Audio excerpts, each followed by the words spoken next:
Welcome, foolish mortals. There's no turning back now. That's right, foolish mortals. There is no turning back now. And why would you want to turn back? The best is yet to come. Welcome, welcome, welcome, foolish mortals. This is the Disney Life Happy Wife podcast, the podcast where you get to listen to me talk about all things Disney. Not just Disney parks, not just Disney food, not just Disney movies, not just Disney merchandise. We're talking about all things Disney.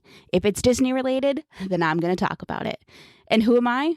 Well, for those who don't know, I'm Kristen, the ghost host of this Disney-loving podcast. And for those who do know me, then you know if it's a Disney life, then I'm a happy wife. How's everyone doing this week?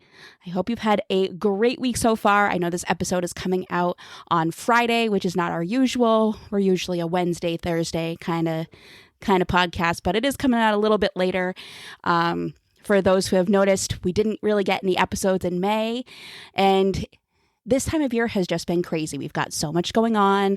Emily is graduating from elementary school. We've had field trips and stuff for school. She's had stuff for dance, getting ready for the big trip in less than 2 weeks. It's a crazy time. So I'm sorry that there were no episodes in May, really, and that, it is, as I'm recording this, it's June.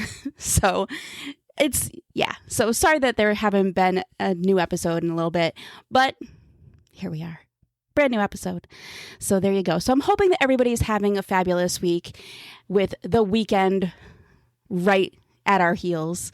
So if you have not been having a great week, well, I hope that this episode brings you a smile, maybe a little bit of joy, because I know that bringing you these episodes gives me a lot of joy. So there we go. So looks like,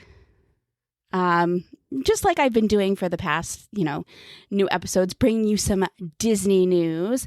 According to the Disney food blog, the Disney food blog, Disney World has confirmed 7 new hotel changes this summer.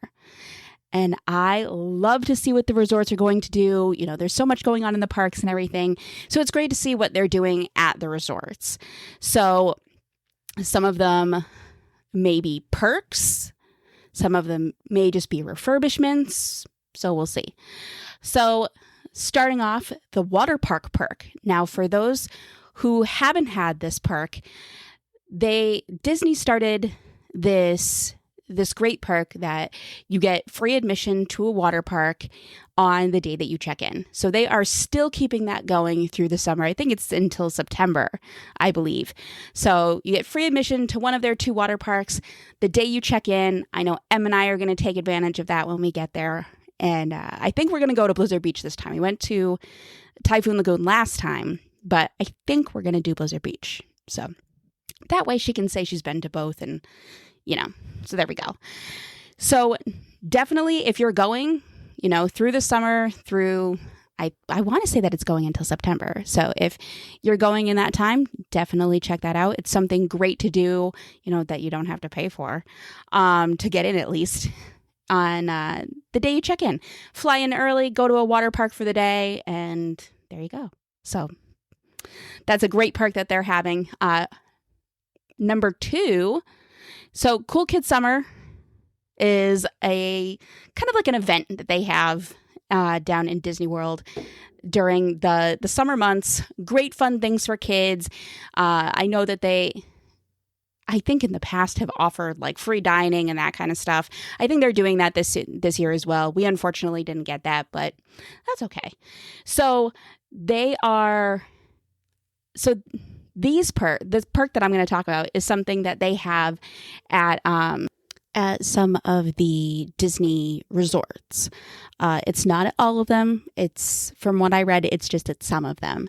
So they are for guests that are staying at Caribbean Beach, Port Orleans Riverside, Art of Animation, and Pop Century. So there are going to be scheduled character appearances, special libraries at the resorts for Disney stories, which is pretty cool, pajama parties with a favorite character, and pool parties and campfires. So that's all pretty cool, right? Definitely some fun things for kids to do at these resorts. It's very cool. We're staying at Port Orleans Riverside as part of our trip, so we'll definitely have to check that out, and I'll let you guys know what they've got going on there. I know if they've got a scheduled appearance by Donald Duck, Emma's going to definitely want to see him. So we'll see what they've got, and I'll definitely keep you guys updated on that. So number 3 on this list. So at the Polynesian, Trader Sam's Tiki Terrace will be closed from mid-April. So it's already closed through late June. So it should be opening, within the next couple of weeks due to refurbishments at the Grand Ceremonial House. So they've got that going on. Updates are going to be made to the exterior roofing of the, I'm going to pronounce this wrong, but Wailulu Bar and Grill and the Island Tower at the Polynesian. So that's the next bit of news. So both at the Polynesian, this one's at the Island Tower, but they are going to be offering walk-up service until 5 p.m. and seating from 5 p.m. until closing. So looks like they're still going to be doing service, but there is going to be some exterior roofing updates happening. So next one, the Yachtsman Steakhouse at the Yacht Club is going to be closed for refurbishment through August. So if you wanted to eat there, unfortunately, they will be closed. Saratoga Springs has 3 turf clubs that will be rotating refurbishments over the summer months. The Turf Club Lounge from April to August, Turf Club Patio through mid-August, and the Turf Club Bar and Grill August through September. So definitely be checking back if you plan on staying at Saratoga Springs. Check back and see kind of updates on those and when certain things are going to be open. And finally, the Grand Floridian Cafe will be closed July through October, which is a huge bummer. We did not make any reservations there this time. We love the Grand Floridian Cafe. If you have never eaten there and you're either staying there or you want a good restaurant at a resort for breakfast that is super close to Epcot and Magic Kingdom, definitely check that one out. We've never had a bad meal at Grand Floridian Cafe, but they are going to be closed for refurbishments July through October. My goodness, that's a long one. But they are offering their brunch at Citricos, which is at the Grand Floridian, if you didn't know that. So they will still be offering their brunch at Citricos while their refurbishments are happening. So there you go. So there's also some general maintenance that's going to be happening at the resorts. Fort Wilderness Meadow Swimming Pool, So Fort Wilderness Meadow Swimming Pool through mid-2026. Saratoga Springs Treehouse Villas through September 2026. The Boardwalk Exterior through late 2026. Wilderness Lodge Exterior, late 2026. Yacht Club Exterior until late 2026. We've got a pattern going on here, folks. All-Star Movies, May 2026 to July of 2027.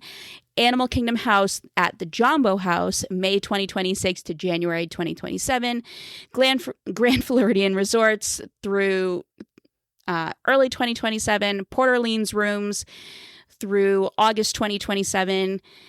Beach Club Exterior through late 2027, and the Contemporary Resort through late 2027. So there you go. Lots of things going on at the resorts, mostly maintenance and refurbishments, but there's also a cool couple of perks for the summer.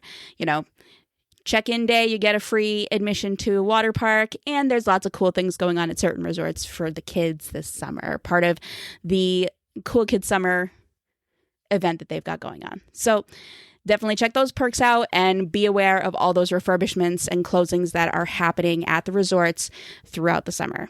So there you go. Let's get right into today's episode, shall we? All right. So I am starting a new series. Like I've had another series that's my Perfect Day In series. This one will also be in numerous parts. So this series is going to be called My Favorite Rides in ... And I'll be focusing on each park individually instead of all together. I'll be telling you the ride and why it's my favorite, what I like most about it. I will be leaving the shows out of it. So any show that you sit down and you watch and, it's not really a ride. So I'm going to be leaving that out of it because I am going to do another series about the best shows in Walt Disney World, but this will just be for the rides. So it's kind of a bummer for like Animal Kingdom and Hollywood Studios because they've got some great shows there. So maybe I'll combine Hollywood Studios and Animal Kingdom when the time comes, or we'll see. We'll see how that'll work out. So in this episode, I will be telling you all about my favorite rides, and I'm going to be kicking it off with my favorite park, Magic Kingdom. So let's get started.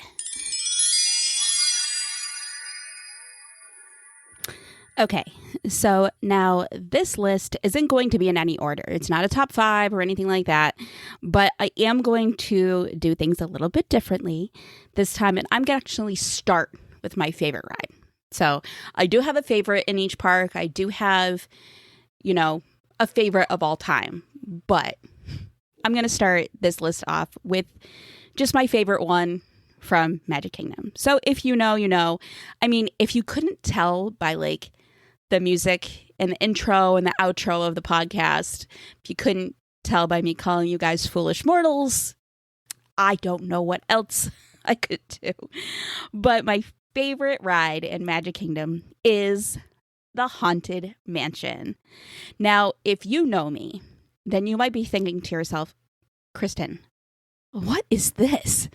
You don't like horror movies. You don't like being scared. You don't like haunted anything. Just the mere mention of ghosts and your heart starts racing.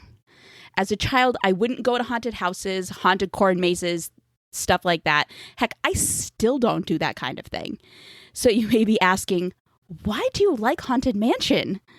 Well, when it comes to real life, yeah, this is all true.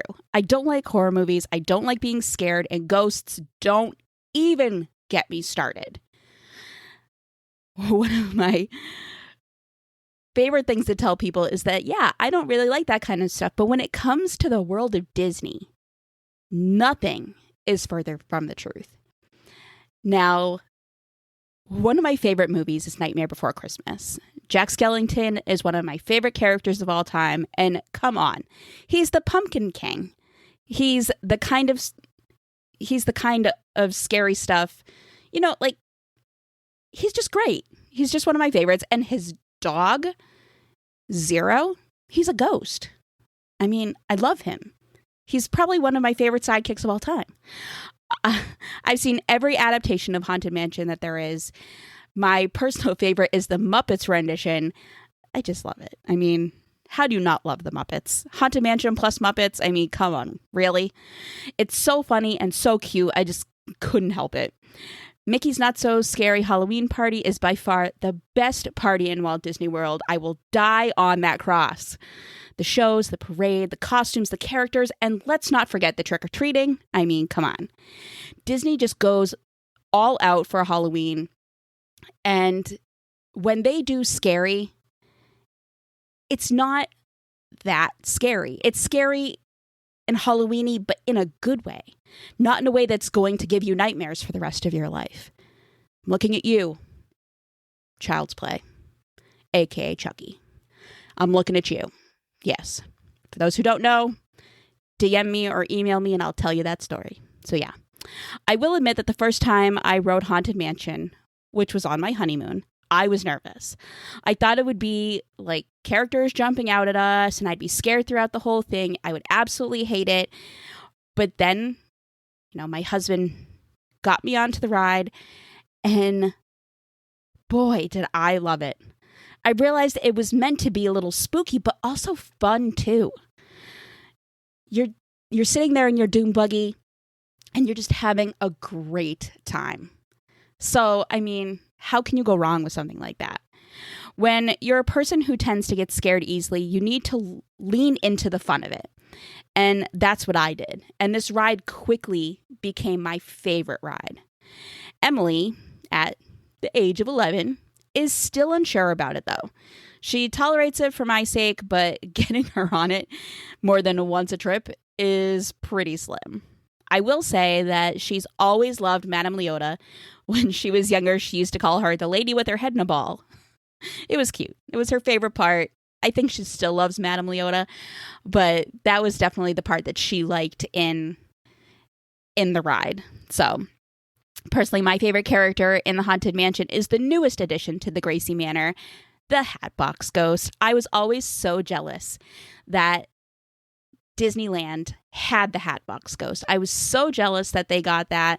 I mean, I'm still jealous that they get Nightmare Before Christmas and Walt Disney World doesn't, but I'll digress.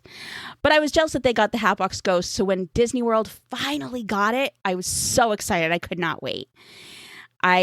He's just the quintessential happy haunt from Haunted Mansion. I was so excited. I could not wait to see him. And he's definitely my favorite. Still probably my favorite part of the ride. I also love when you go through the graveyard at the end and the happy haunts are having a party. It's so fun. You know, we always sing along.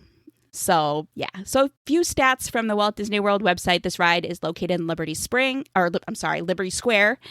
There's no height restriction on the ride. There is an attraction photograph spot, and I know where it is. It's a dark ride. And just because it's a dark ride doesn't mean that it's not a spirited tour. Little pun there. Okay. The disembodied voice of the ghost host is your private guide through the cadaverous realm of an eerie haunted estate, home to ghosts, ghouls, and supernatural surprises.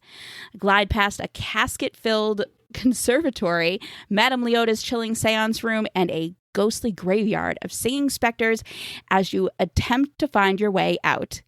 Beware of hitchhikers. These phantom pranksters may follow you home. Happy hunting. I mean, come on. Doesn't that sound great? All right. Now, there are some parts that could be mildly frightening. I will say that. Trust me, I'm still not a huge fan of the bride. She is not my favorite. So she's probably like my least favorite part of that whole ride. So she does give me the creeps. I'm hoping that they will redo her animatronic so she is less creepy. Because I know the ones in other parks are not as creepy as she is, the one in Walt Disney World. So I'm hoping they'll eventually redo her, but we'll see. So yeah, but there is no gore. The happy haunts are very friendly. It's a great ride. I love it. It's slow moving and it's just fun. If you go with little kids, make sure that you keep mentioning the fun part of it. Lean into the fun. Laugh at things. Point out how they're silly. It'll help show them that it's not real and it's not scary. Yeah, it can be a little bit spooky, but sometimes that's okay. And just lean into the fun of it. I know I had to do that with Emily when she was younger. So there you have it. My favorite ride on all of Walt Disney World and in Magic Kingdom, the Haunted Mansion. So let's move on to some of my other favorite rides. Next on the list is Carousel of Progress. So this ride is located in Tomorrowland, which is fitting since the ride is all about progress. It's a slow-moving ride with no height restrictions. Now, some of you may be saying, Kristen, this is not a ride. It's a show. You sit in a theater, you watch something, it's a show. I'm qualifying this as a ride. Qualifying as ride. You move. You don't sit still. You move. Yes, you're sitting in a theater, but your whole you move. So I am qualifying it as a ride simply because you do move while you're on it. So there you go. If you don't agree, let me know. This is why Enchanted Tiki Room won't be on this list, because you don't move during that ride or that show. I just called it a ride. Look what I did. You don't move during that show. So that's why it's not on this list. So there we go. So when going to Disney World in the summer, there is no place better, in my mind, to get out of the heat and enjoy some air conditioning than Carousel of Progress. Hang out in theater-style chairs, listen to The Story of Progress. And that song, There's a Great Big Beautiful Tomorrow, is so catchy. It's actually my ringtone right now. Emily and I are always singing along throughout the ride. And as they say, as it says on the Disney site, you follow an American family over 4 generations of progress and watch technology transform their lives. During each era, learn how the technological marvels of the day made life more comfortable and paved the way for unimaginable innovations. Discover how gas lamps and hand-cranked washing machines and gramophone made the pre-electric era a breeze. Watch the advent of electricity give rise to the modern conveniences like the electric iron, the radio, and the simple revolutionary light bulb. See how the automatic dishwasher and television set transformed the American household. Today's high-tech marvels include virtual reality games, high-definition televisions, and voice-activated household appliances. Imagine the wonders the next 100 years may bring. Not only is this ride informative, but it's also funny and fun. It's a clever way to add some history to your day. I also love that Walt Disney was so invested in this ride and that it was so special to him. He believed in progress and he believed in this ride, so I love that he was a big part of it. So what's my favorite part of this ride? It's Emily's favorite part too. So what's our favorite part? Rover, of course. I just love that dog. He's so cute. They did such a great job with him. I just love him. So when Emily was little, we would always point at Rover and she would wave at him. And it was just so cute. She always loved him and she'd point to him and she'd point at his bowls and all that kind of stuff when she was little. But we still love Rover to this day. And of course, you can't help but love the theme, progress, and that there's a great, big, beautiful tomorrow. It's such a great ride. And when you're going in the summer, you can't beat sitting in there for like 20 minutes and just getting out of the heat. It's perfect. So next on the list is the Tomorrowland Transit Authority People Mover. Oh, the People Mover. I love this ride so much. For someone who's afraid of heights, it's interesting that I like this ride because it is above the ground. For parts of it, when you are outside of the buildings, you are elevated. So you do get to, you are, I guess, higher up. But it doesn't bother me, which is strange because I'm afraid of heights. So, but it doesn't bother me. So, but what other ride in Walt Disney World goes through multiple attractions, rides, shops? What does that? Nothing but the People Mover. So in this ride, you embark on a 10-minute tour of Tomorrowland aboard the mass transit system of the future. It's a slow ride. Well, relatively slow. There's some parts of it that give a little zip. There's no height restrictions, so kids of all ages can go on it.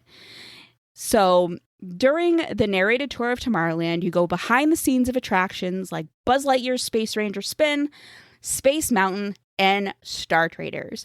You also get to see a prototype of Epcot, which is pretty cool.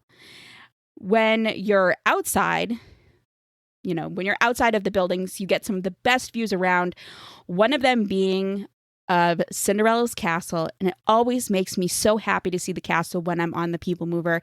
It's just the best feeling. If you know, you know. So one of my favorite things about going on the People Mover, yes, you go through some of the rides in Tomorrowland, which is really cool.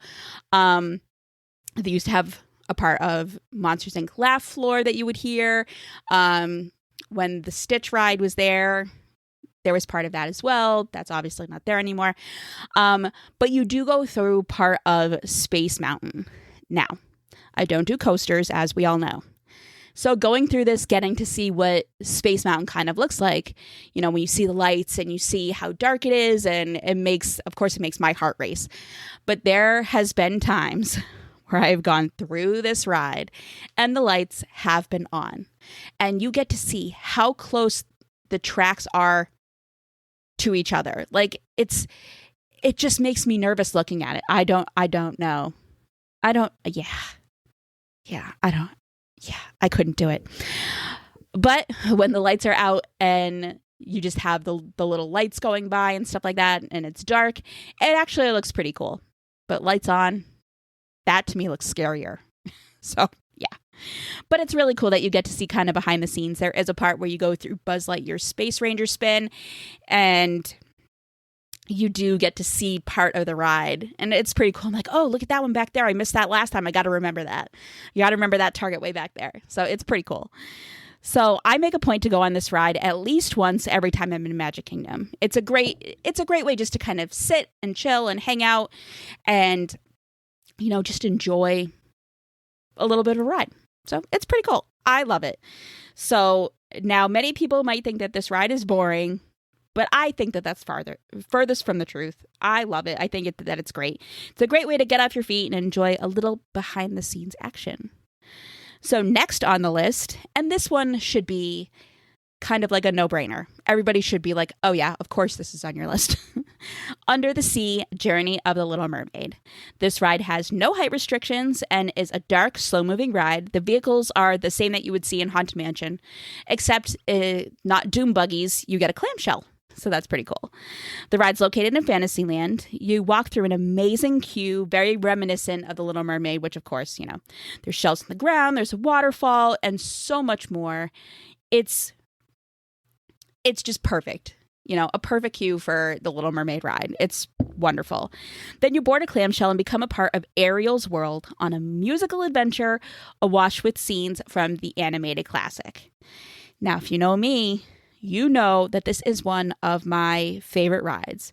The Little Mermaid is one of my favorite Disney movies. Ariel is my favorite princess. So, of course, this is on my list. Of course it is.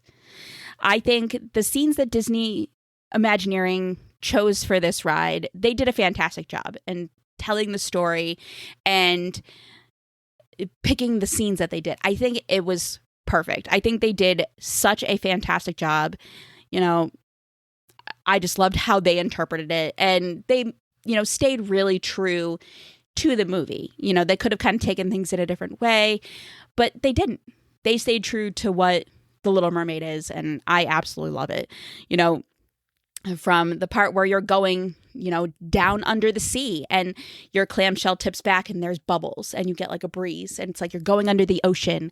And then you see Ariel and all her, you know, under the sea friends, and it's just so fantastic. They did such a great job with this ride. I absolutely love it. I can remember taking Emily on this ride when she was younger, and I'll say thank you to my friend Stacy, who I used to work with.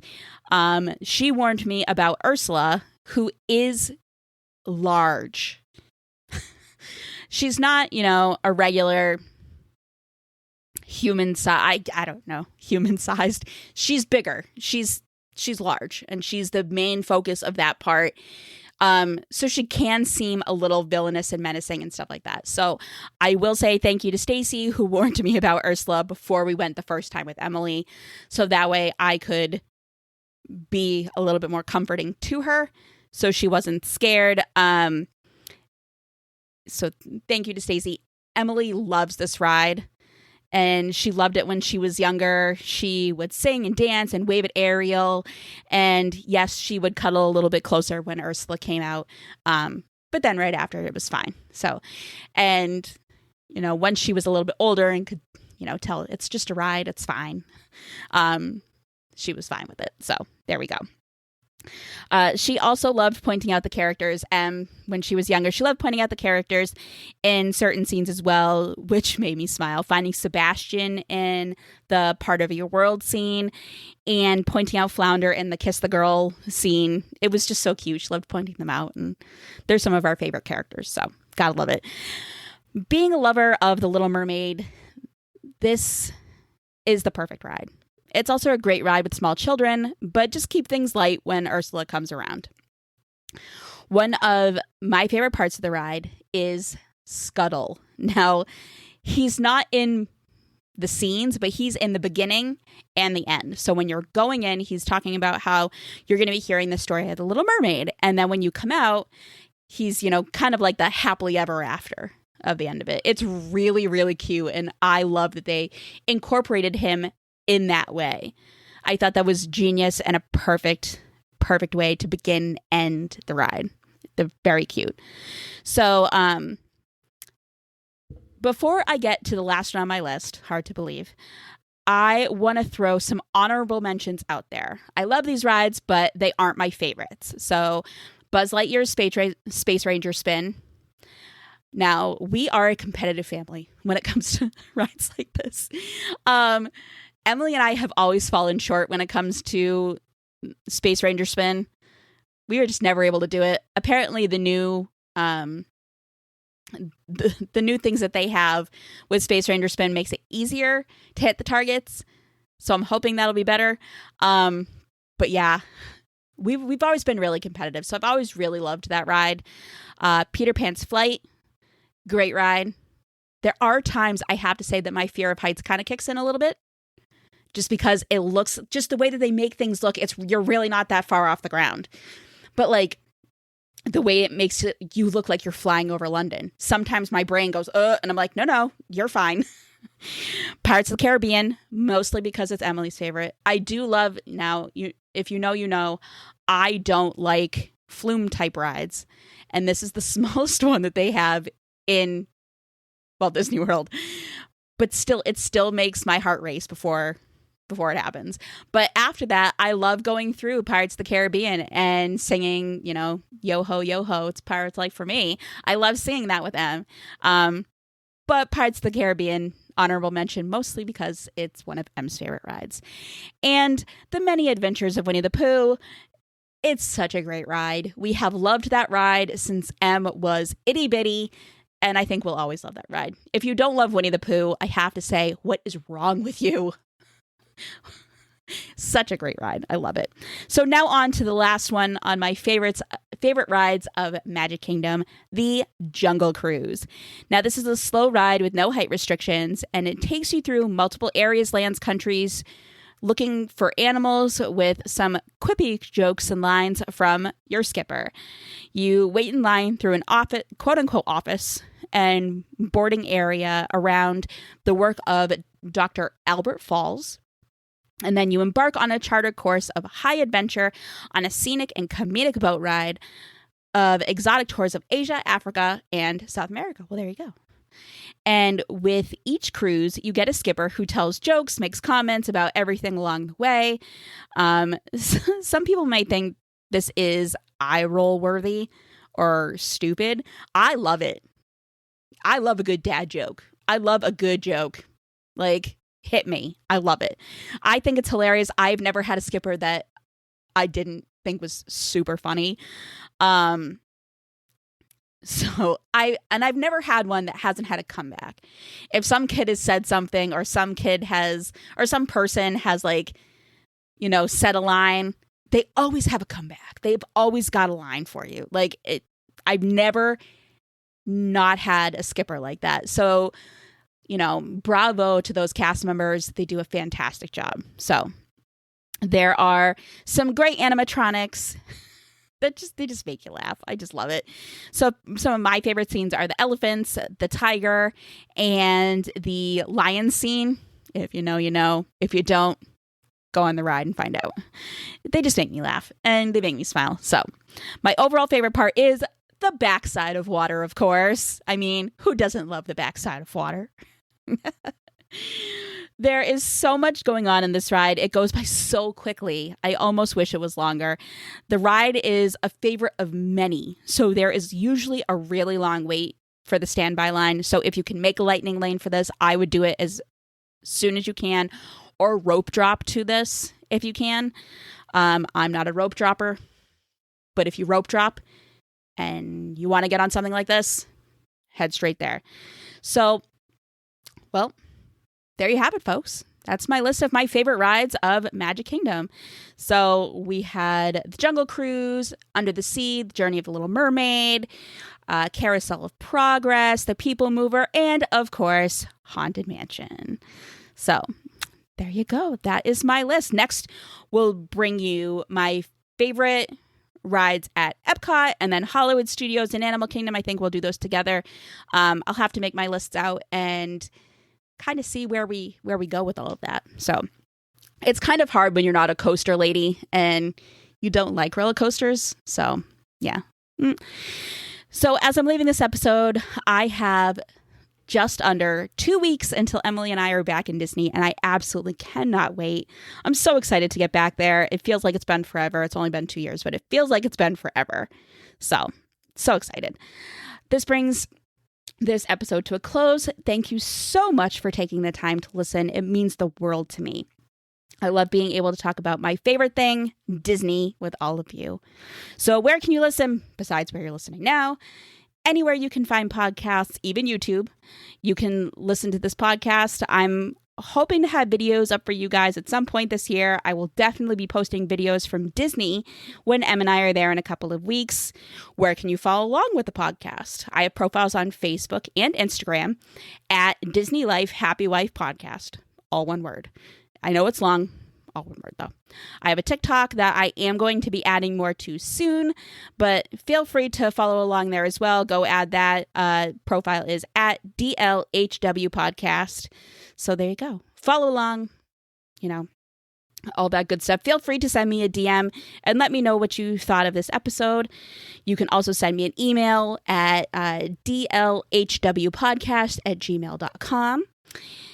Go ahead and go rate and review this episode as well, and follow along and subscribe wherever you can. It means the world to me. So, and if you write a review, I will gladly read it on the next episode, or a future episode, I guess we'll say. So there you go. Thank you all so much for listening. Like I've said many times, it absolutely means the world to me. So thank you. I hope you have a fabulous weekend, fabulous rest of your week, and I will see you real soon. Now I and a ghost will follow you home.